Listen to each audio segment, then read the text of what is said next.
오늘 좀 설교 제목을 좀 이렇게 붙여봤어요. 너는 와도 된다. 한번 따라해서 보시겠어요? 너는 와도 된다. You are welcome. 네, 너는 와도 된다. 우리는 와도 됩니다. 누구에게? 예수님에게.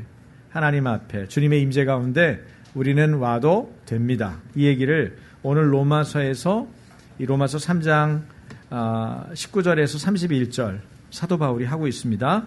자, 그 중에서 20절에서 24절 말씀 여러분이 20절 읽으십시오. 다 같이 시작.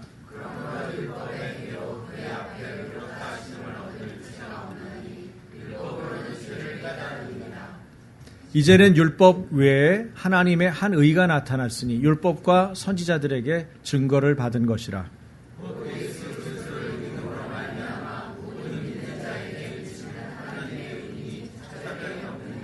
모든 사람이 죄를 범하였음에 하나님의 영광에 이르지 못하더니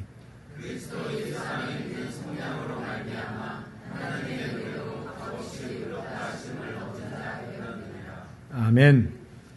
우리가 흔히 들었던 얘기는요, 우리는 믿음으로 구원받았다. 이 얘기를 많이 들었습니다. 그렇죠? 믿음으로 구원받았다. 이게 우리가 익숙합니다. 그런데 오늘 로마서에, 또 오늘뿐 아니라 로마서에 반복돼서 더 많이 나오는 내용은요, 믿음으로 구원받았다가 아니고 믿음으로 의롭게 되었다. 이런 표현들을 많이 쓰고 있는 것들을 우리가 알 수 있어요.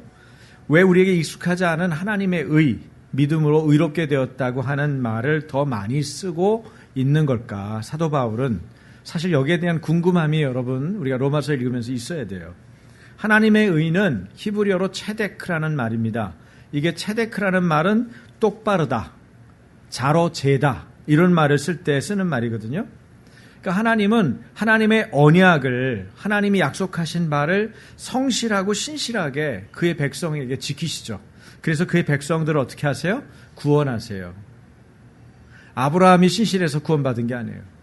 이삭이 신실해서 구원받은 게 아닙니다. 요셉이 신실해서 구원받은 게 아니에요.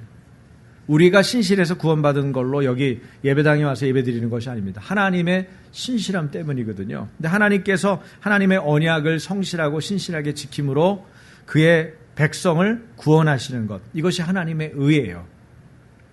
그런데 창세기에는 이 똑같은 단어 체데크, 이 하나님의 의라는 말이 하나님 앞에서 재판받는 상황을 떠올리게 만듭니다.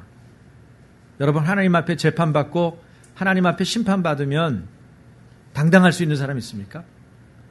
없습니다. 세상에는 아무도 없다. 모든 사람이 죄인이다. 이것이 로마서에서 또 성경에서 말하고 있는 중요한 논지죠. 모든 사람이 죄인이기 때문에 모든 어떤 사람도 하나님의 심판 앞에서 면할 사람이 없습니다. 다 죄인이기 때문에. 그래서 하나님의 법정에서 빠져나갈 수 있는 사람은 아무도 없는 것입니다. 하나님이 그럼에도 불구하고 일방적으로 너는 의롭다. 오늘 표현대로 하면 어떻게 하는 거예요? 너는 와도 좋다. You are welcome. 이렇게 말씀해 주셨기 때문에 우리는 오늘도 예배당에서 예배하고 구원받은 백성으로 주님을 찬양하고 주님 안에서 기도할 수 있는 것입니다. 할렐루야. 모든 사람을 죄로 구속해 놓은 상태, 그래서 어떤 자도 풀려날 수 없는 상태였던 우리들이 하나님이 너는 와도 된다. You are welcome. 너는 의롭게 되었다. 그렇게 말씀하시기 때문에 우리는 오늘도 죄의 문제로 얽매이지 않고 주님 앞에 예배할 수 있는 것입니다. 바울이 하나님의 의를 강조하는 이유가 여기에 있죠. 바울은 율법을 행하여 하나님의 의에 도달하려고 몸부림치면서 나름대로 최선을 다해 살았던 유대인이었죠. 어느 유대인처럼 열정적으로 율법을 지켰습니다. 하나님으로부터 의롭다고 인정받을 거라고 확신하면서 그 율법을 아주 힘써서 지켰던 자가 바로 바울입니다. 그런데 그 바울이 그리스도인들, 신성모독을 한다고 생각되는 그리스도인들을 핍박하기 위해서 다마스커스, 다메섹으로 가는 길에 하나님의 의 앞에 엎드리게 됩니다. 호련히 하늘로부터 빛이, 강력한 빛, 눈을 뜰 수 없는, 앞을 볼 수 없는 빛이 비칠 때 바울이 꼬꾸라졌죠. 그때는 사울인데 사울이 꼬꾸라졌어요. 그때 음성이 들렸습니다. 뭐라고요? 사울아 사울아 내가 어찌하여 나를 핍박하느냐. 예수님이 왜 나를 괴롭히느냐 그렇게 말씀하신 거예요. 그 음성이 들리는 거예요. 일방적으로 누가 찾아왔어요? 하나님이신 하나님의 아들이신 예수님이 일방적으로 찾아오신 거예요. 부활하신 분이죠. 그게 뭡니까? 하나님의 의입니다. 하나님의 심판입니다. 여러분, 하나님의 심판이나 진노는 하나님의 의의 또 다른 면입니다. 하나님의 의는 You are welcome. 너는 와도 돼. 우리를 받아들여주는 하나님의 사랑이 긍휼이 담겨 있어요. 한쪽 면에서는. 또 다른 면에서는 하나님의 심판과 진노가 있는 거예요. 너 나를 왜 괴롭게 하니? 그리고 주님이 나타나셔서 사울을 눈 감기죠. 사흘 동안 앞이 안 보이는 일이 벌어지는 거예요. 하나님이 심판하시는 것입니다. 진노하시는 거예요. 그 경험을 통해서 바울이 인간이 하나님과 함께 살기 위해서는 먼저 하나님께 인정받는 게 중요하구나. 내가 스스로 만족하는 게 중요한 게 아니라 하나님이 나를 인정해 주는 게 중요하구나. 이 사실을 깨닫게 되는 것입니다. 이처럼 이러저러한 자기 경험과 깨달은 진리를 가지고 로마 교인들에게 체계적으로 자기가 깨달은 주님, 깨달은 믿음, 깨달은 구원, 깨달은 신학을 설명하면서 하나님의 의를 강조하고 말하고 설명하는 내용이 뭡니까? 바로 로마서입니다. 로마서가요. 그러고 보면 바울이 왜 그처럼 율법이나 할례를 가졌다고 하는 유대인들에 대해서 비판했는지 그것을 우리가 분명하게 알 수가 있죠. 여러분 20절입니다. 3장 20절 다 같이 그러므로 율법의 행위로 그의 앞에 의롭다 하심을 얻을 육체가 없나니 율법으로는 죄를 깨달음이라. 여기서 율법의 행위가 뭘까요?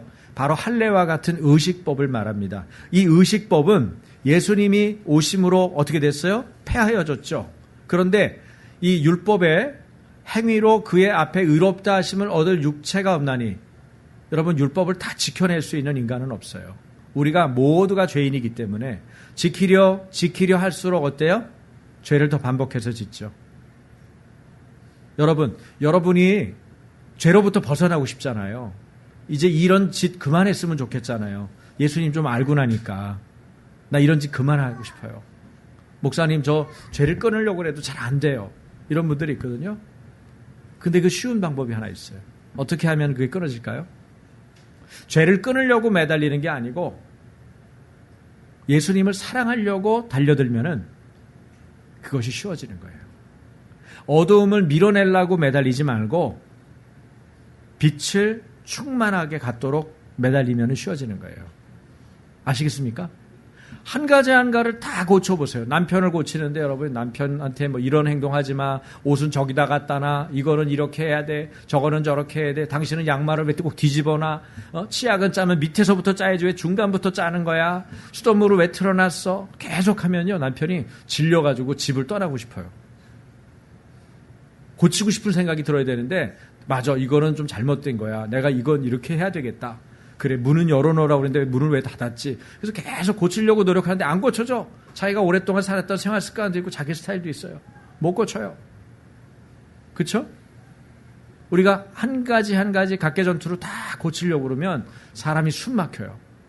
근데 어떻게 하면 쉬워요? 어떻게 하면? 아까 제가 말씀드린 걸 적용하면은 그 사람을 사랑하기 시작하면은 그 사람을 사랑해서 그것을 계속 섬기기 시작하면은 그 사람이 아내가 이미 말했던 레퍼토리는 다 있잖아요. 예? 그래서 남편들이 되게 언제 지키는 줄 아세요? 그 아내가 하기를 원했던 죄송한 얘기인데 실제예요. 임상이에요. 아내가 죽으면 지켜요. 잔소리가 끝나면 희한하죠. 아내가 죽으면 아내가 생각이 나는 거야. 그리고는 그때 양말 돌돌 말아가지고 집어넣었던 거 다시 펴가지고 아내가 살아있을 때 이렇게 하라고 그랬는데 왜 그걸 살아있을 때 못했을까? 다 펴가지고 울면서 거기다 집어넣고 치약을 꼭 중간부터 짰는데 아내가 죽은 다음에 내가 왜 치약을 밑에서부터 짤 건데 살아있을 때 그래서 짜면서 울면서 또 치약 해놓고 그래요. 근데 제일 좋은 방법은 죽은 다음에 안 지키고 살아있을 때 변화가 있게 하려면은 특효약이 있는데 그것은 진심으로 사랑하는 겁니다. 사랑하면 섬기게 됩니다. 사랑하면 종이 됩니다. 사랑하면 말보다 그 사람의 마음을 이해하기 시작해요. 저 사람은 어떻게 자랐을까? 어떤 양육 방식 안에서 자랐기에 양말을 돌돌 말았을까? 이런 것들에 대한 이해가 생기는 거예요. 이해 못해도 여유가 생겨요. 마음에 쿠션이 생겨요. 그래서 상대방이 치면은 그냥 설렁 들어갔다 설렁 나와요. 그래서 사람하고 유순하게 지내는 거예요. 그래서 예수 잘 믿는 사람들은 순해집니다. 단순해집니다. 안 다투고 무뎌집니다. 자기 자신에는 굉장히 센시티비티가 높아져가지고 감수성도 예민해지고 상대방의 필요에 대해서 빨리 반응하는데, 그런데 남을 지적하고 이런 것들에 대해서는 엄청 무뎌져요. 대표적인 예. 제가 엄청 까다로운 사람. 아직도 물론 모난 부분이 많지만 여러분 제가 된 거는요, 여러분 다 된다는 얘기예요. 우리 가족들 간증시켜야 돼. 한 번씩 나와가지고 과거에 안성문의 그 과거를 밝히겠습니다. 초등학교 시절, 중학교 시절. 그 여러분이 그 다른 교회로 옮겨야겠다 이럴지도 몰라요. 네. 여러분, 우리가 하나님을 사랑하면 변화합니다. 우리가 내가 섬겨야 될 사람들을 진심으로 사랑하면 변합니다. 그것이 빛 가운데 행하는 방법이에요. 잔소리해서 사람 바뀌면요, 웬만한 사람 다 바뀌었죠. 우리 잔소리 잘하잖아요. 그래서 상대방을 바꾸려고 하는 게 아니고 내가 바뀌는 것입니다. 부부관계에 아주 좋은 방법은 내가 바뀌는 거예요. 내가 더 깊어지면 돼요. 주님하고 관계가. 상대방이 믿음을 안 갖는다고 막 힘들어하는 분들 있죠. 여러분이 더 믿어지면 돼요. 더 강력해지면 돼요. 더 주님을 사랑하면 돼요. 주님의 일이 여러분 때문에 더 많이 역사하면 돼요. 그러면 결국은 그게 좋은 일이거든요. 결국 그게 빛이거든요. 그래서 결국은 그 일로 따라가요. 점점점. 기도 적당히 해가지고 상대방이 바뀔 거라고 생각하지 마세요. 나도 안 바뀌었으면서, 나도 나를 하나 못 바꾸면서, 내 습관 하나 못 바꾸면서 남의 습관 10가지를 왜 바꾸려고 그래요? 그러니까 실랑이를 벌리다가 전쟁만 일어나고 치명상만 있고 전사도 하는 거예요. 심지어는 전사도 하는 거예요. 우리 인생이. 그러니까 내가 죽으면 내 배우자를 살릴 수 있어요. 내가 죽으면 내 자녀를 살릴 수 있어요. 내가 죽으면 내 부모님 살릴 수 있어요. 우리 교회가 죽으면 나라를 살릴 수 있어요. 예수 안에서 제대로 죽어야 돼요. 예수님이 마음껏 일하시도록. 내 의지나 내 신념이나 내 철학이나 내 이념에 의해서 끌려가는 게 아니고 주님이 말씀하시는 말씀에 의해서 움직이는 교회, 움직이는 목회자, 움직이는 성도, 움직이는 교회, 움직이는 가족, 움직이는 한 사람 한 사람이 되면 강력한 주님의 군대가 되는 거예요. 그러면 마른 뼈 같은 우리들이 주님이 생기를 불어넣기 때문에 강력한 군대가 되는 거예요. 전열을 갖추죠. 누구도 예외 없이 보호받을 수 있어요. 주님이 안전하게 하셔요. 왜? 주님의 군대이기 때문에. 군대는 질서가 있어요. 군대는 체계가 있어요. 군대는 명령에 따라요. 군대는 하나님의 말씀에 죽고 살아요. 그렇기 때문에 빠른 시각 안에 강력한 힘을 가지고 하나님의 일을 정확하게 해내는 거죠. 자신의 삶의 이유로, 삶의 목적으로 추구하는 게 아니고 주님이 나를 부르신 목적에 의해서 그 모집한 자를 기쁘시게 하려는 동기와 태도를 가지고 달리기 때문에 만들어지는 게 대단한 거예요. 그래서 여러분, 우리가 올림픽을 하고 이럴 거 할 때 뭐 공무원도 부르고 일반인들 중에서도 차출하고 그 다음에 여러 분야에서 사람들 모아가지고 그거 하거든요. 안 그러면 재정이 어디서 나겠어요? 그런데 가장 핵심적인 요원들이 누구인 줄 아세요? 군이에요, 군 요원들. 저도 장애자 올림픽 조직위원회 때 올림픽 지원 사령부에 들어가서 일을 해봤거든요. 군 요원들은 일단 비용이 별로 안 들잖아요. 그렇죠? 그 다음에 뭘 시키면 일사불란하게 움직여요. 명령만 따른 거예요. 아침에 조회할 때 가서 그런 얘기해. 이런 일은 관여하지 말고 이런 일에만 집중하라. 그럼 그 일만 딱 하는 거예요. 늦게까지 근무해도 불평이 있어요, 없어요? 없어요. 과거의 군인들 얘기하는 거예요. 지금은 또 여러 가지 어렵죠? 요새 장교들 어려워요. 예, 자꾸 문제를 제기해가지고. 군이 일사불란하게 움직일 수 있도록 하는 것은 하나님의 군대도 마찬가지예요. 하나님의 뜻에 일사불란하게 움직이는 것. 어쨌든 바울은 유대인을 비판했습니다. 그 이유는 율법과 할례에 갇혀 있는 한, 자신들의 생각이죠. 자신들의 이념이에요. 율법과 할례는 반드시 해야 돼. 세례 받았어. 세례 받아도 할례는 해야 돼. 복음을 들었어. 복음을 들어도 율법은 지켜야 돼. 아주 강력한 거예요. 이런 생각을 갖고 있는 유대인들 입장에서는 하나님께서 예수 그리스도를 통해서 이루려고 하는 구원의 길을 결코 순전하게 받아들일 수가 없는 거예요. 덧붙여야 시원한 거예요. 자신들의 완벽하다고 생각하는 이상과 이념을 갖다 덧붙여야 되는 거예요. 그러니까 어려운 거죠. 여러분 로마서 3장 21절 22절 보겠습니다. 같은 목소리로 이제는 율법 외에 하나님의 한 의가 나타났으니 율법과 선지자들에게 증거를 받은 것이라. 곧 예수 그리스도를 믿음으로 말미암아 모든 믿는 자에게 미치는 하나님의 의니 차별이 없느니라. 우리가 내용이 길고 용어가 복잡할 때는 항상 주어하고 동사만 찾으면 돼요. 그럼 굉장히 쉬워져요. 그죠? 하나님의 의가 나타났다. 그 다음에 밑에는 한마디로 말하면 모든 자에게 미친 하나님의 의니. 뭐가? 하나님의 의가 모든 사람에게 미치는 하나님의 의니. 근데 그건 차별이 없다는 거예요. 바울이 제시하는 하나님의 의는 예수 그리스도를 믿는 믿음을 통하여 모든 믿는 자에게 미치는 하나님의 의입니다. 하나님의 의의 영향력이 어디까지예요? 모든 사람이에요. 누구를 통해서 이 일이 일어나요? 예수 그리스도를 믿는 믿음을 통해서 일어나요. 그러니까 유대인이나 이방인이나 부자나 가난한 자나 누구에게나 차별이 없는 거예요. 모든 사람에게 미친다고 그랬으니까. 그렇죠? 차별이 없어요. 쟤는 못 배웠으니까 하나님의 의가 나타나기 어려워. 쟤는 저 지역에서 태어났기 때문에 하나님의 의가 나타나기가 어려워. 이렇게 말할 수 없죠? 모든 사람에게 다 미치는 거예요. 비가 안 가리고 내리듯이, 햇볕이 안 가리고 쬐이듯이 그런 거예요. 그렇다면 우리가 로마서 1장 28절에서 32절에 죄의 가장 긴 목록이 나왔다고 얘기했어요. 그 1장 28절 32절에 나온 죄의 목록은 엄밀하게 말하면 이방인에게만 해당되는 죄가 아닌 거예요. 그 죄도 결국은 유대인들도 똑같이 해당되는, 왜? 모든 사람이 죄 아래 갇혀 있는 것이기 때문에. 그래서 바울은 뭐라고 그럽니까? 따라서 해보십시오. 의인은 없나니 하나도 없다. 나도 마찬가지다. 네. 의인은 없나니 하나도 없다. 나도 마찬가지다. 그렇습니다. 모든 사람이 죄를 범했습니다. 모든 사람이 죄를 범했기 때문에 나타난 결과는 뭐예요? 하나님의 영광에 이르지 못해요. 하나님의 영광이 뭔데요? 하나님의 영광이 언제 나타나죠? 여러분? 하나님이 내게 임했을 때 나타나는 거예요. 하나님의 영광이 언제 나타납니까? 하나님의 영광은 하나님과 내가 함께 할 때 나타나는 거예요.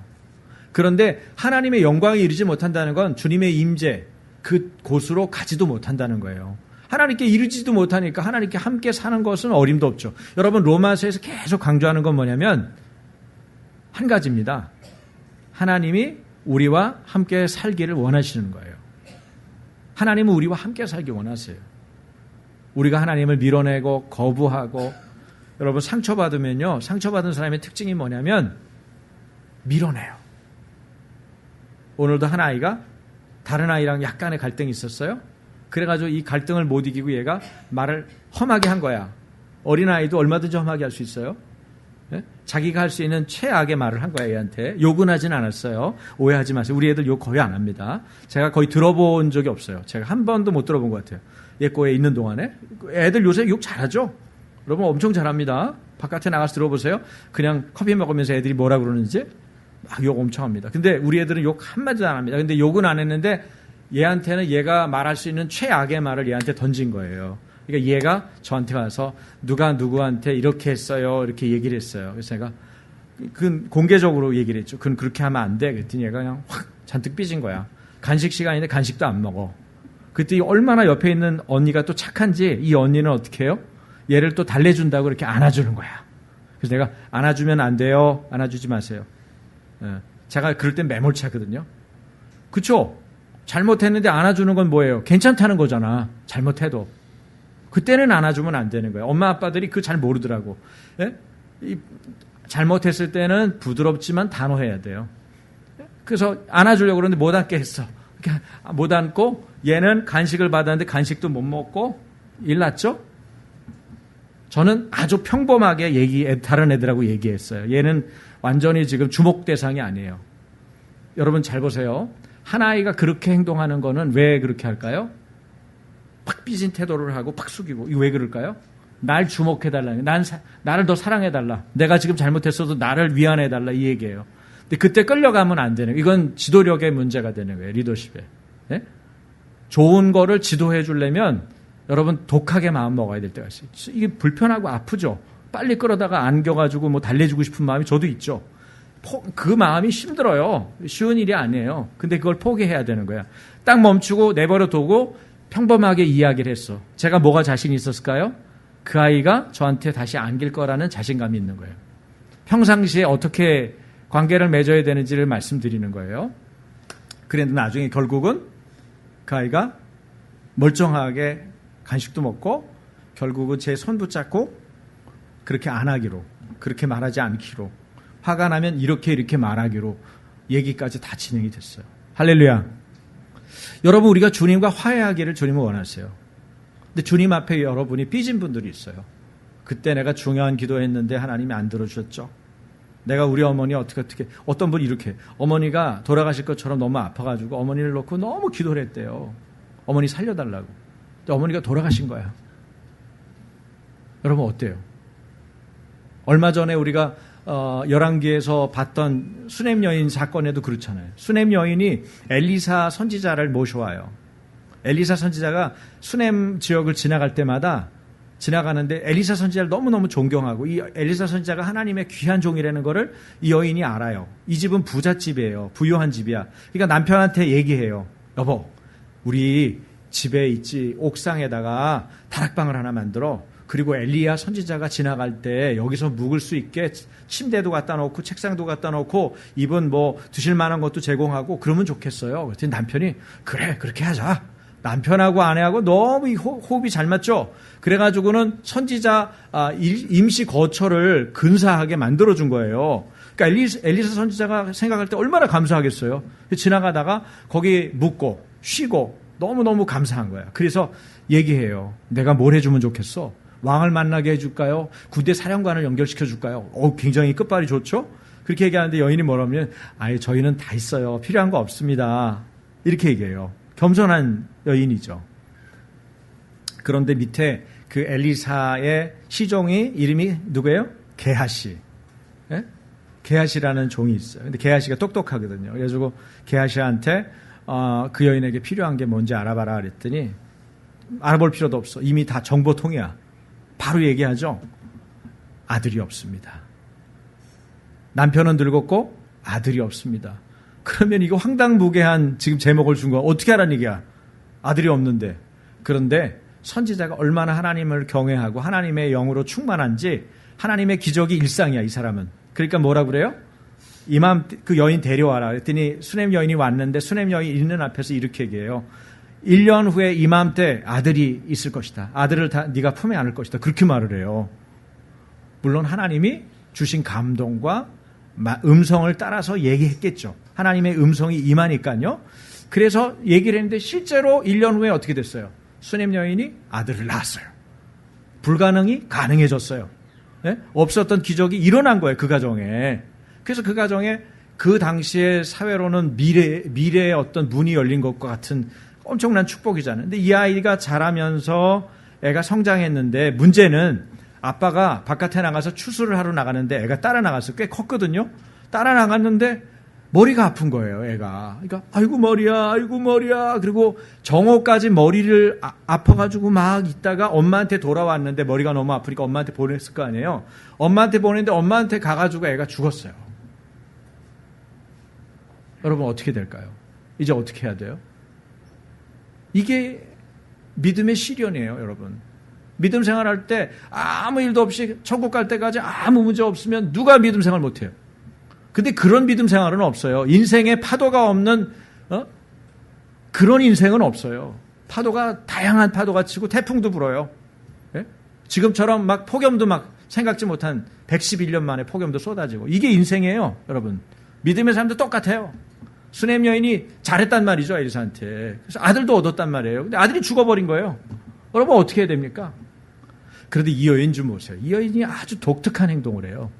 이 여인이 남편한테 가서 아들 죽었다고 통곡하는 게 아니고 남편한테 가서 나귀 하나 달라고 그러고 종 하나를 붙여달라고 그래요. 왜? 하나님의 사람 엘리사를 만나고 오겠다는 거예요. 그 상황에서. 그래서 실제로 갔다 와서 엘리사를 데려와요. 보니까 자기가 문제가 아니고 그 나귀에다가 누굴 태우려고 그러겠어요? 선지자를 태우려고. 그 와중에도 그 생각을 하면서 말하자면 지금 에쿠스를 하나 가져간 거야. 예? 에쿠스 이 양반을 모시고 온 거죠. 그래서 엘리사 선지자가 자기 침대방에 눕혀놓은 애 있는 대로 올라가요. 선지자의 방에 애를 눕혀놨어, 침대에. 자, 당신이 출발했으니 당신이 마무리하쇼? 그런 건가요? 엘리사 선지자가 올라갔는데 그 아이 위에 올라갑니다. 그 아이의 눈에 눈, 코에 코, 몸에 몸을 대요. 애가 죽었으면 차갑잖아요. 차가운 애가 냉기가 가시고 이 돌아오는 거야. 온기가. 그리고 그 일을 반복해요. 그랬더니 애가 7번 재치기를 하면서 살아나는 거예요. 할렐루야. 그래서 구약에도 부활의 경험을 맛보는 거예요. 이 믿음의 강력한 사람 때문에. 여러분, 선지자가 고치지만, 선지자를 통해서 하나님이 일하시지만 뭐가 반드시 있어야 돼요? 이 모든 일의 연결점은 받침대. 믿음의 받침대를 가진 누군가가 있어야 되는, 이것까지 믿을 수 있는 사람. 그래서 애가 완전히 깨끗하게 낳고 다시 수넴 여인을 오라 그래요. 엄마죠. 엄마를 오라 그러고 애가 애를 데려가라 그래요. 그 여인이 엎드려서 절하면서 하나님께 경배하고 예배하고 선지자에게 감사하는 내용의 스토리가 엘리사의 스토리에 들어있어요. 참 놀라운 스토리입니다. 역사를 얘기하는 것 같고 왕 얘기를 하는 것 같고 전쟁 얘기를 하는 것 같은데 한 사람의 스토리를 거기다 집어넣은 거예요. 엘리야와 엘리사 선지자의 역사. 누구의 역사예요? 이 사람들을 통해서 일하신 하나님의 역사. 여러분, 우리가 인생을 쓰는데 사도 바울이 로마 교회를 통해서 일하시는데 뭐가 중요한 거예요? 우리 한 사람 한 사람 가운데 하나님이 어떻게 일하시는지가 중요해요. 하나님하고 나하고 어떻게 살아가는지가 중요해요. 이것을 잘 녹여서 말하고 누리고 선포하고 전하고 하는 사람은 크리스찬, 능력 있는 믿음의 크리스찬이고, 그것이 없는 사람들은 교회는 드나들지만 불행하게 살 수 있는 거예요. 여러분들과 저는 바로 수넴 여인처럼 살기 원합니다. 여러분과 저는 사도 바울이 말한 이 로마 교회에 믿음 있는 교우들처럼 살길 원합니다. 그래서 이 부분들을 계속해서 보는 거예요. 모든 사람이 죄를 범했습니다. 그렇기 때문에 하나님의 영광에 이르지 못합니다. 인간들은 태초부터 의도적으로 죄를 짓고 살았습니다. 여러분, 피할 길이 없는 거예요. 죄도 내가 선택하는 겁니다. 어찌 할 줄 몰라서 그렇게 했어요. 말이 안 되는 거예요. 의도적으로 죄를 짓고 살아왔어요. 하나님의 기준에는 함량 부족입니다.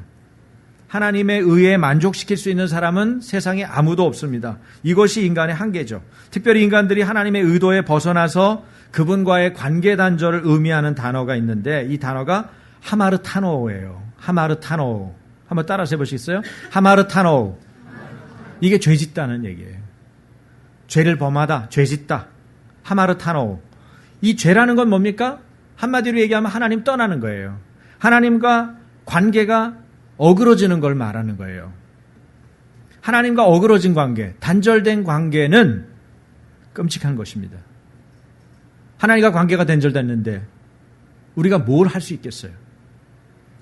죄 아래 갇혀있는 인간들이 살아날 수 있는 유일한 길은 오직 하나님이 제시한 하나님의 의, 하나님의 의라고 하는 길로 가는 것밖에는 길이 없다는 것을 아셔야 돼요. 여러분, 이것이 매우 중요한 것입니다. 전쟁에서 끝자락에서 목숨 걸고 싸우는 사람들 있죠. 그럼 뭐라 그래요? 배수진을 친다고 그래요. 자기가 살아날 방법을 선택하지 않고 죽을 방법을 선택해요. 그래서 뒤를 다 정리하고 심지어는 자기 가족도 다 처리하고 붙어요. 그 얘기는 뭐예요? 이 전쟁에서 나는 죽을 거다. 그렇게 하는 거예요. 이스라엘에도 그런 역사가 있고 우리 대한민국, 우리 한국의 역사에도 그런 전쟁이 있었죠. 그렇게 싸웠던 전사들이 있었어요. 여러분, 죄와 싸울 때, 주님을 따를 때는 이런 태도가 필요해요. 여러분이 뒷문을 닫는 것입니다. 뒤에 여러분이 아쉬울 만한 거를 다 버리는 거예요. 불태워버리는 거예요. 그러면 신앙생활하기가 좋아요. 너무 편안해져요. 이 비밀을 알기 전까지는 너무 신앙생활이 왔다 갔다 하기 때문에 피곤해요. 이게 주님 앞에 소속이 분명하지 않으면 모든 마귀와 사단이 여러분을 찝쩍거리기가 너무 좋아요. 근데 여러분이 소속이 분명하면 하나님하고 지내기가 너무 편하고 죄를 이기기가 수월합니다. 할렐루야. 여러분들이 그 길을 선택하길 원합니다. 하나님의 의죠. 하나님의 의로 부르시는 거예요. 이 길이 하나님이 준비해 놓으신 길이에요. 이게 속죄의 방법이라고 우리가 얘기하죠. 자, 24절, 25절입니다. 다 같이 그리스도 예수 안에 있는 성량으로 말미암아 하나님의 은혜로 값없이 의롭다 하심을 얻은 자 되었느니라. 이 예수를 하나님이 그의 피로써 믿음으로 말미암아 화목 제물로 세우셨으니 이는 하나님께서 길이 참으시는 중에 전에 지은 죄를 간과하심으로 자기의 의로우심을 나타내려 하심이라. 하나님이 준비해 놓으신 속죄의 방법을 보세요. 본문에서 볼 수 있듯이 중요한 단어 뭐예요? 속량입니다. 속량. 화목제물, 속죄제물이라고도 표현하는 이 속량입니다. 속량이 뭡니까? 속량은요, 몸값 받고 자유를 얻는 것, 그걸 말해요. 몸값을 지불하고 해방되는 것, 이것이 속량이에요. 예수님이 십자가에 지으신 우리가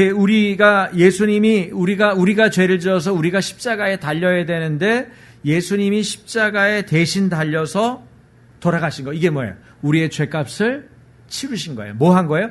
속량하신 거예요. 그런데 그리스도 예수 안에 있는 그 속량으로 말미암아 어떻게 된대요? 네? 우리에게 구원이 온다는 거예요. 너는 들어와도 된다가 되는 거예요. You are welcome 말이 된다는 거예요. 여러분, 주님의 전에 오늘 들어오셨죠? 어떻게 들어올 수 있었어요? 주님이 십자가에 못 박혀 죽으셨기 때문에 들어올 수 있는 거예요. 어떻게 예수님과 여러분이 친밀한 관계가 됐죠? 예수님이 십자가에 못 박혀 죽으셨기 때문에 된 거예요. 여러분이 어떻게 하나님 앞에, 거룩한 하나님 앞에 감히 기도하실 수가 있죠? 예수님이 십자가에 못 박혀 돌아가셨기 때문에 가능한 거예요. You are welcome. 넌 들어와도 된다라고 얘기한 거예요. 할렐루야. 이것이 예수님이 피값을 치르셨기 때문에, 속량하셨기 때문에, 대속하셨기 때문에 가능한 거예요. 예수님의 죽음으로 우리는 죄와 죄의 형벌로부터 벗어났습니다. 죄에서만 벗어난 게 아니에요. 죄의 형벌로부터도 벗어났어요. 그래서 우리는 자유인이 된 거예요. 해방됐습니다. 예수님이 속죄제물이 직접 대주셨기 때문에 가능합니다. 마치 아브라함이 100살에 이삭을 낳았잖아요. 근데 이삭이 자라고 나서 한 17, 16 됐을까? 그때 하나님 뭐라고 그랬어요? 모리아산에 가서 자기 아들 바치라는 거예요. 그 아이를 바치라는 거예요. 너무 기가 막힌 얘기 아니에요. 근데 아브라함은 고민도 안 해요. 자기 아내와 상의도 안 해요. 종들한테 그냥 나무 싣고 가요. 그리고 3일 길을 걸어요. 노인네가 힘도 좋아요. 평소에 얼마나 일을 열심히 했으면 100살이 됐는데 그렇게 걸은 거예요. 그리고는 종들 둘 내려다 놓고 애 데리고 올라가요. 그러니까 이삭이 묻잖아요. 아버지. 근데 우리가 모리아산에서 하나님이 예배 드리라고 그랬는데 거기 재물은 왜 안 가지고 가요? 재물은 어디 있어요? 이렇게 얘기하죠. 뭐라고 아브라함이 대답해요? 믿음의 말이죠. 네, 하나님이 준비하셨을 거다. 실제로 어떻게 해요? 하나님이 그러나 누굴 생각하면서 이거 중의적인 의미가 있는 거예요. 자기 아들이 재물이고 이삭이 재물이죠. 그다음 또 하나님이 이삭이 아니면 다른 걸 준비하셨을 거다. 그런 마음도 있는 거예요. 그러나 답은 모르는 거죠. 이 사람은 답을 모르고 가는 거예요. 답을 모르고 갈 때 믿음이 필요한 겁니다. 인생에 답이 다 있는데 누가 그거 믿겠어요? 여러분, 답이 있는 거를 믿는 거는 믿음이 아니에요. 답이 없는 것을 믿는 게 믿음이에요. 누가 답이라고만 믿는 거예요? 예수님이 답이다라고만 믿는 거예요. 하나님이 답이라고만 믿는 거예요. 그리고 가는 게 믿음이에요. 그런데 하나님은 그때마다 당신의 방법으로 그 문제를 해결하시죠. 뭐가 있었어요? 아이를 죽이려고 할 때 하나님이 말리죠. 오히려 아브라함아 2번이나 불렀다는 거예요. 그때 나무에 걸려있는 순양을 보죠. 순양을 수풀에 준비시켜 주신 거예요. 마찬가지로 하나님은 이번에도 우리 죄를 위해서 우리가 제물이 되어야 하는 순간에 하나님이 하나님의 어린 양이신 누굴 준비해요? 예수 그리스도를 속죄 제물로, 화목 제물로 똑같이 준비한 거예요. 너무 재미있는 거는 재미있다죠. 정말 우리 자신에게는 흥분되는 일이에요. 그 모리아산이 예수님이 십자가에 달린 골고다산과 같은 곳이에요. 기가 막히죠. 그러니까 우리를 이삭을 통해서 뭘 보여주신 거예요? 예수님을 보여주신 거예요. 이미 한참 전에. 하나님은 중요한 건 반복해서 알려주세요. 하나님은 중요한 것은 기억나게 하세요. 기독교는 기억의 종교입니다. 우리가 기억을 잘하는 것이 중요해요. 좋은 거를 기억해야 되는데 계속 하나님이 베푼 거는 하나도 안 기억하고 하나님한테 한 번 삐진 거, 그걸 가지고 도망가가지고 지옥 가는 인간도 있어요. 쪼다죠. 다 같이 쪼다. 되지 맙시다, 우리. 쪼다가 되지 맙시다야. 내용의 초점은 쪼다가 되지 말자. 하나님이 내게 베푸신 것들을 잘 기억하고 반복해서 말하는 게 필요해요. 언제? 여러분이 믿음의 시련이 있을 때 그 얘기를 하실 수 있어야 돼요. 무슨 얘기인지 아세요?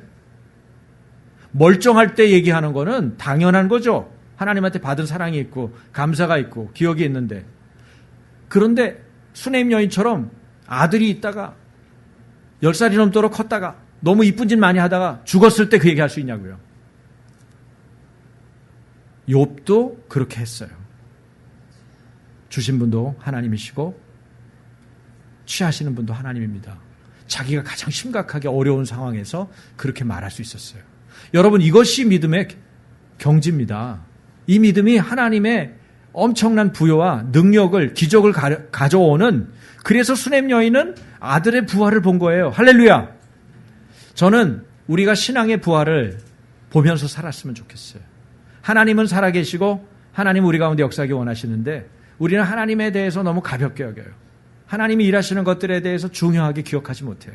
하나님이 날 살려주셨는데 그 살려주신 건 별로 기억 못하고 자기가 불편한 거, 자기가 거치장스러운 거, 지금 날씨 더운 거, 이런 거 맨날 얘기하고 다녀요.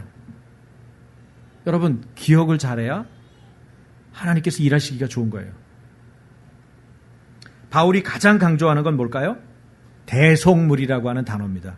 여기 지금 오늘 본문에서 가장 강조하는 것은 대속물이라는 거예요. 죄에서 해방되려면 반드시 죄의 대가 지불이 있어야 합니다. 그래서 하나님이 뭘 마련하셨어요? 여러분, 뭘 마련하셨죠? 대속물. 여러분, 옛거로 올라가셔야 될 것 같은데 우리 아이들이 더 잘하는데 훈련이 제가 여러분들은 덜 시켜드렸나 봐요. 뭐가 필요하다고요? 네, 여러분 말할 때는 크게 말하세요. 여러분의 믿음과 비례할 수 있어요.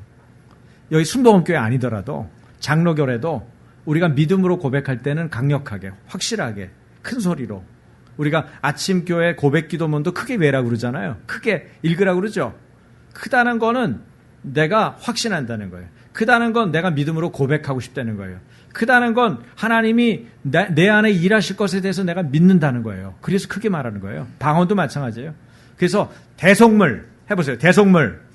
네, 대속물을 누가 준비했어요? 내가? 하나님이 준비하셨어요. 하나님이 대속물을 준비한 이유는 뭐예요? 나를 용서해 주기 위해서. 왜 용서해 줘야 돼? 나하고 사이좋게 행복하게 함께 있고 싶으셔서. 그래서 당신이 준비한 거예요. 죄 용서는 대속물에 근거해서 효력이 발생하는 거예요. 하나님이 철두철미하게 이 일을 주도하셨어요. 여러분, 죄는 사람들이 능동적으로 졌습니다. 자기가 선택해서 죄를 지었어요. 그래서 하나님의 영광에 이르는 길을 스스로 막았어요. 자기가 하나님께 나아가는 길을 자기가 막은 거예요. 하나님과 관계 단절은 누가 했어요? 사람이 했습니다. 죄를 지어가지고요. 하지만 하나님은 대속물을 세우셔서 그에게 우리 죄를 덮어 씌우셨습니다. 그게 누구예요? 하나님의 아들이에요. 아시겠습니까? 그리고 우리를 해방시켜 주셨어요. 속죄, 즉 의롭다함을 얻게 하셨어요. 그 결과가 뭡니까? 그 결과는 하나님께서 우리 죄를 간과하셨다는 거예요. 하나님은 미쁘시고 신실하기 때문에 자기를 부인하실 수 없어요. 공의를 지나칠 수 없습니다. 죄에 따른 형벌을 반드시 집행하셔야 돼요. 하나님은 공의로운 분이에요. 자기를 부인할 방법이 없는 거예요. 그런 주님이 선택하신 거는 죄인이고 연약한 자고 심지어는 하나님과 원수가 된 나를 위해서 당신의 아들을 내어주신 거예요. 그것도 저주의 십자가의 말이죠. 여러분, 목회자들이 하나님의 은혜를 받으면 자녀들이 목회자를 같이 목회를 했으면 좋겠다, 이런 얘기를 합니다. 대단한 믿음입니다, 여러분. 죄송한 얘기지만 저는 그런 생각 해본 적이 없어요. 감히. 더 은혜를 받으면 어떤 생각하는 줄 아세요? 우리 아이들이 힘든 나라에 가서 선교했으면 좋겠다, 그런 생각을 해요. 아직도 저는 이해가 안 돼요, 그런 분들에 대해서. 제가 주변에서 보죠. 그래서 선교사님들, 부모님들 뵈면은 제가 밥 사드리고 싶고 굉장히 막 존경하는 마음이 생기고 그런 마음이 있어요. 근데 하나님이 이것의 샘플을 먼저 보여주신 거예요. 근데 어떤 사람들을 위해서 그 일을 했어요? 뭐 긍휼히 여길 만한 사람, 가난한 사람, 아픈 사람, 저 사람들 도와줘야 될 사람, 저 사람들 구원해야지, 그런 정도의 사람이 아니라 죄인, 연약한 자, 하나님과 원수가 된 자를 위해서 하나님이 당신의 아들을 파송한 거예요. 그것도 어떤 파송이에요? 순교의 파송이죠. 죽음의 자리로 보낸 거예요. 그게 하나님이 하신 일이에요. 저주의 십자가예요. 여러분 보세요. 디모데 후서 2장 13절이죠. 우리 위에 거는 여자분들이, 밑에 건 남자분들이 읽으세요. 여자분들 시작.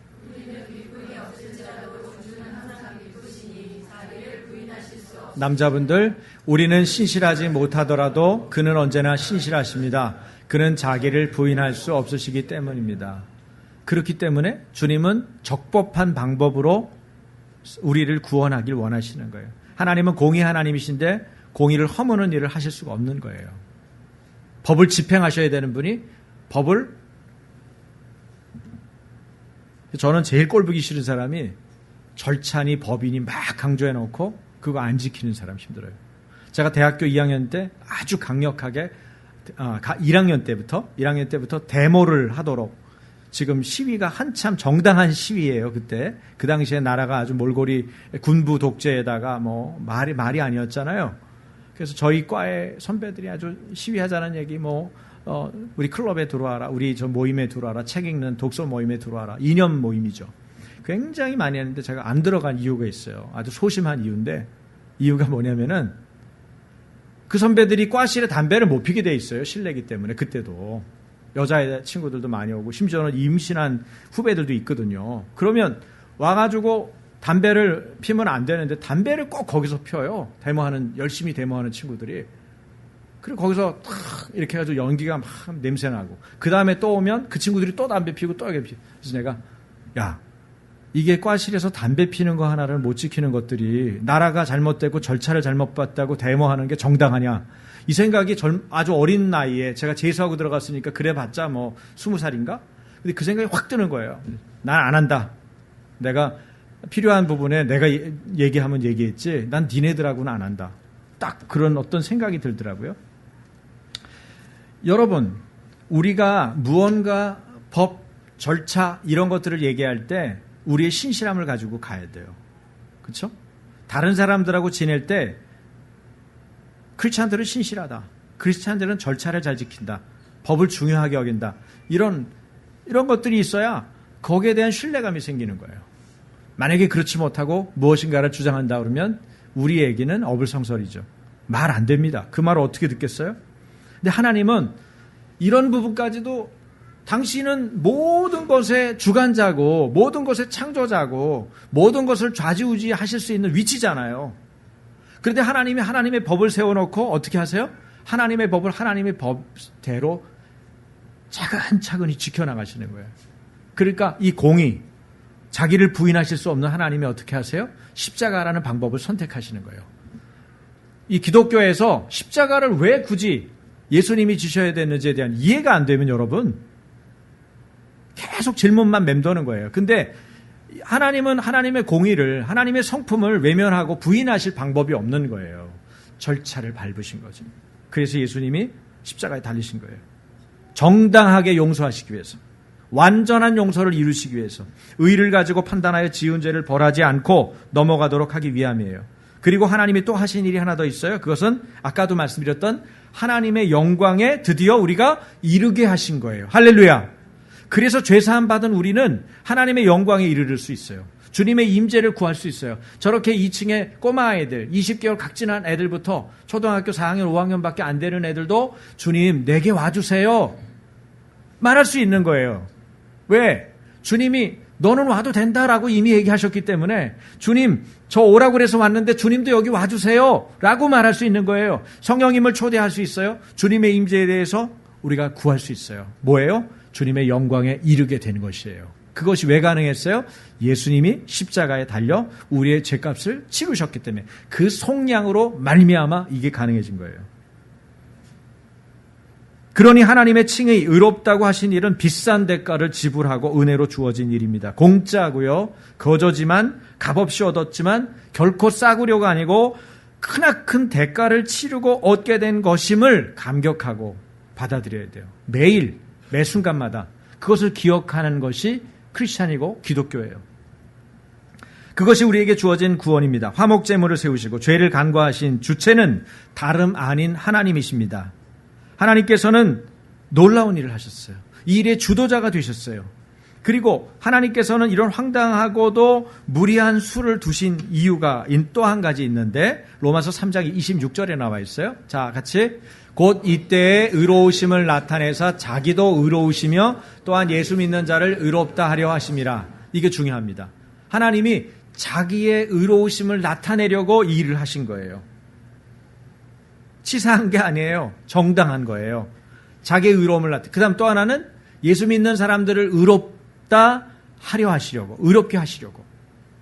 자기도 의롭고 자기 믿는 사람도 의롭게 하시려고 이런 적법한 절차를 치르고 대가 지불을 해서 구원이라고 하는 것을 가져오게 하신 거예요. 다윗 시편 23편에 이렇게 얘기하죠. 자기 이름을 위하여 의의 길로 인도하시는 도다. 하나님은 자기 이름을 굉장히 존중히 여겨요. 중요하게 여깁니다.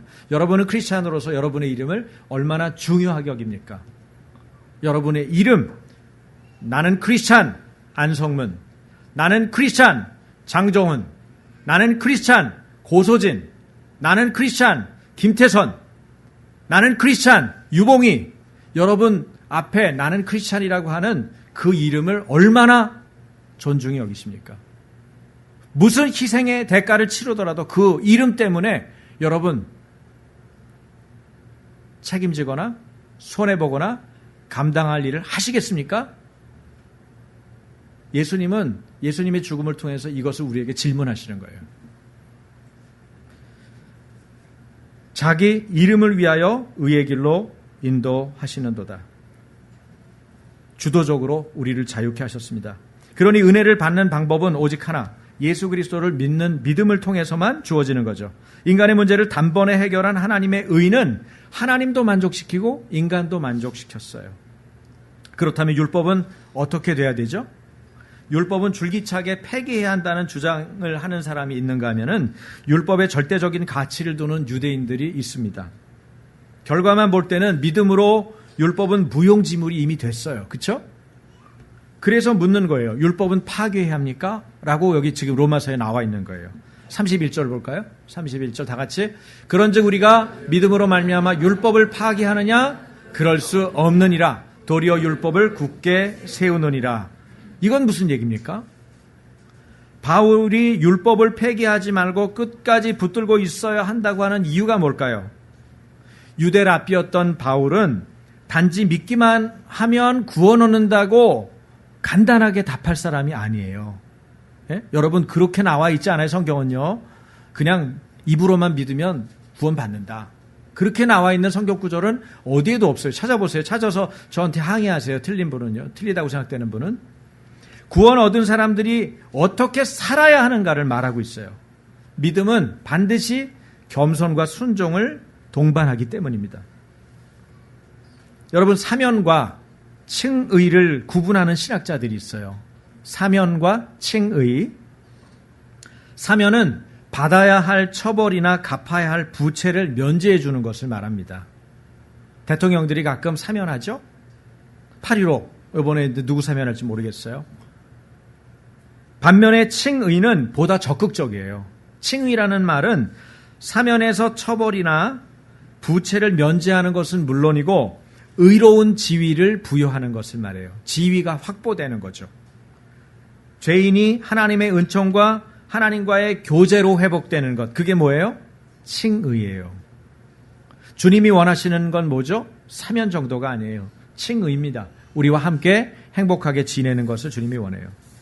마치 누가복음 15장에 보면 탕자의 비유에 등장하는 둘째 아들 모습과 흡사합니다. 여러분 누가복음 15장을 상상해 보세요.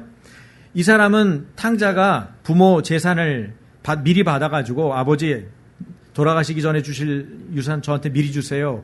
그리고서는 먼 나라로 떠나가지고 허랑방탕하게 아버지 재산, 아버지께 물려받은 자기 재산을 다 써버려요. 가난해지죠. 그리고는 너무 배가 고플 정도로 돼지가 먹는 쥐엄열매라도 배를 채워야 할 지경이 되는 거예요.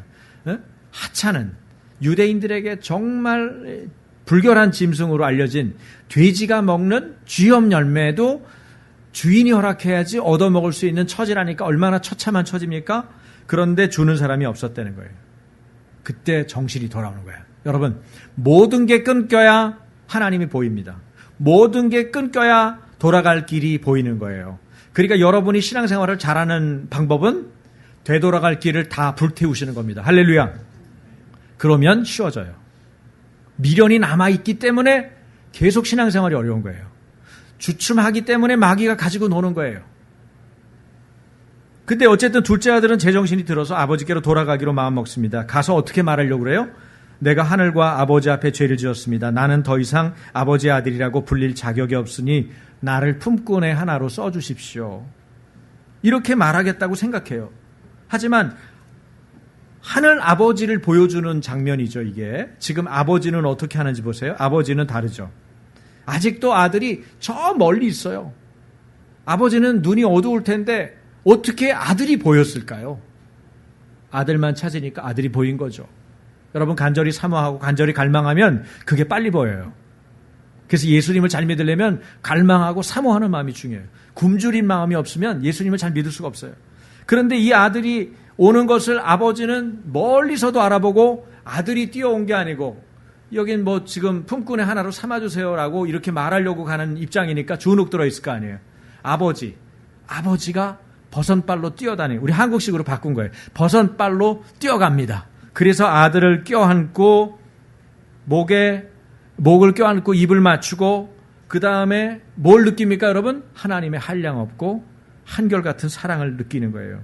아들이라 불릴 자격이 없다는 아들의 말은 아들이라 불릴 자격이 없어요라고 말하고 있는데 그거 상관하지도 않고 아버지는 종들에게 바로 명령합니다.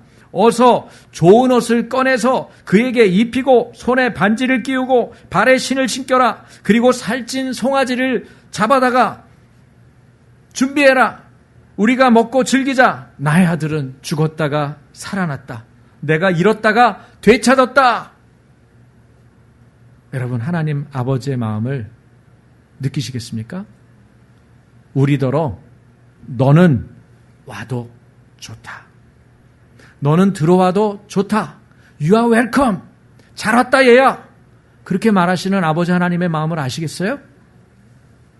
마커스 로온이라는 경이 있어요. 마커스 로온 경이라는 사람이 있는데 그 사람 글씨 좀 올려주실래요? 네. 이 사람이 죄사함을 선포하는 음성은 이렇게 말할 것이다. 이렇게 말했어요. 죄사함의 선포. 다 같이 시작. 너는 가도 된다. 너의 죄로 인해 마땅히 받아야 할 처벌은 면제되었다.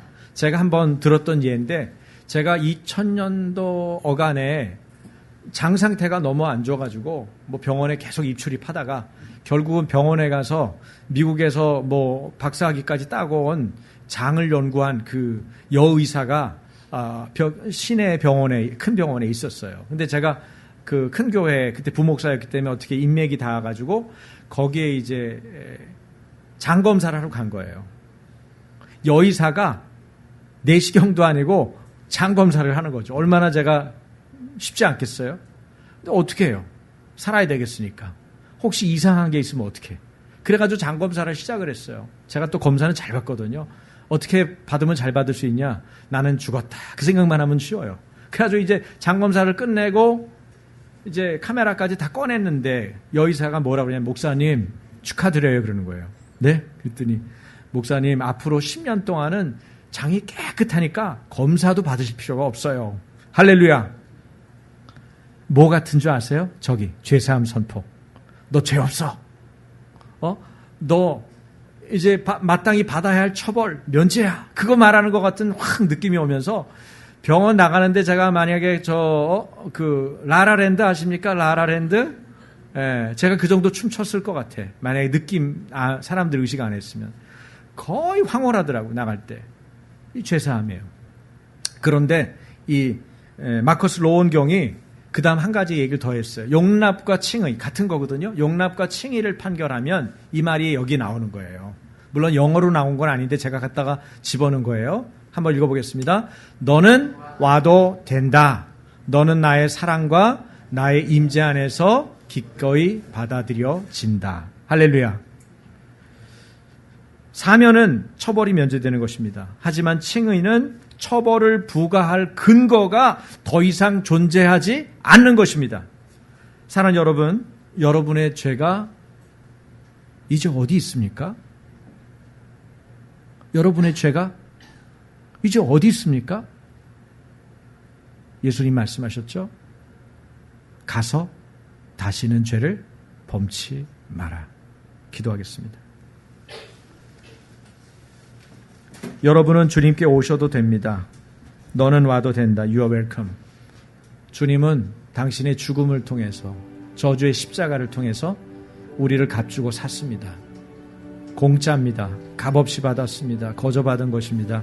그러나 엄청난 값비싼 대가를 하나님의 아들이 치렀습니다. 우리는 사면되었을 뿐 아니라 주님 앞에 환영받을 수 있도록 주님의 사랑과 주님의 임재 안에 기꺼이 받아들여진 존재입니다. 여러분 그 사실을 받아들이고 주님께 감사하십시오. 그리고 내가 죄와 더 이상 버타여 살지 않고 죄의 종노릇으로 살지 않고 죄를 떠나서 하나님을 가까이 하는 자로 하나님과 함께 사는 자로 살겠습니다. 여러분의 결단을 이 시간 주님께 말씀드리십시오. 정중하지만 분명하게 말씀드리십시오. 주님께서 성령을 통해서 말씀을 통해서 여러분을 도와주실 것입니다. 이 시간 같이 기도하겠습니다. 하나님 아버지, 나는 죄인입니다.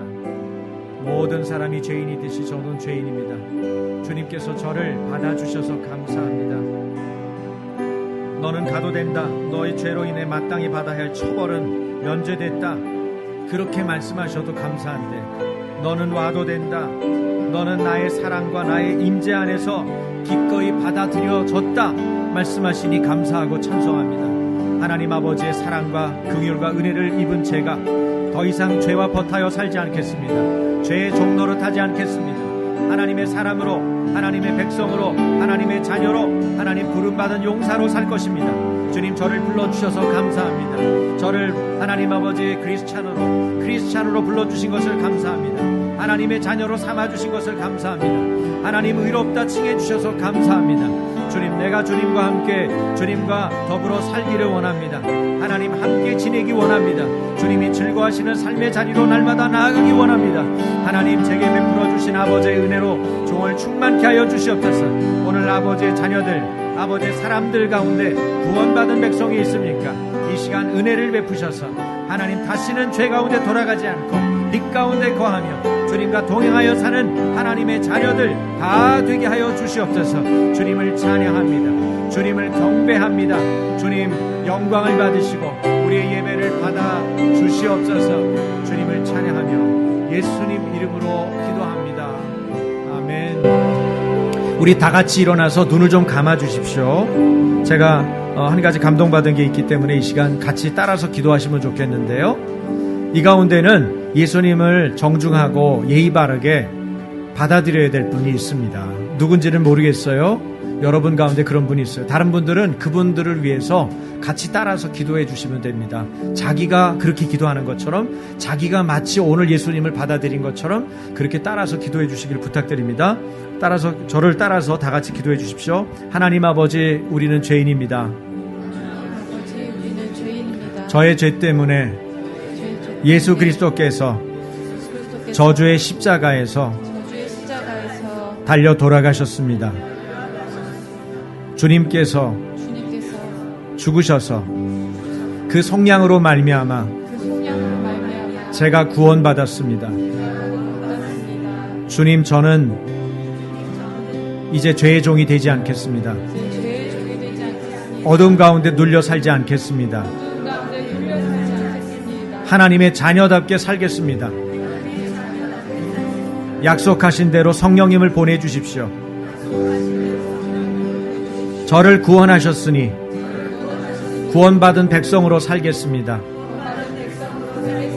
말씀으로 저를 날마다 인도해 주십시오. 제가 기도하겠습니다. 너는 가도 된다. 너의 죄로 인해 마땅히 받아야 할 처벌은 면제되었다. 내가 그 값을 치렀다. 너는 와도 된다. 너는 나의 사랑과 나의 임재 안에 기꺼이 받아들여졌다. 이제 후회 없이 흔들림 없이 나를 따르고 나와 함께 하려무나. 주님 말씀해 주시니 감사합니다. 사랑하는 종들에게 기름 부어 주셔서 주님의 이 초청과 인도하심을, 주님의 이끄심을 따라 날마다 걸어갈 수 있도록 사랑하는 종들에게 기름 부으시고 축복하여 주시옵소서. 예수님 이름으로 축복하며 기도합니다. 아멘.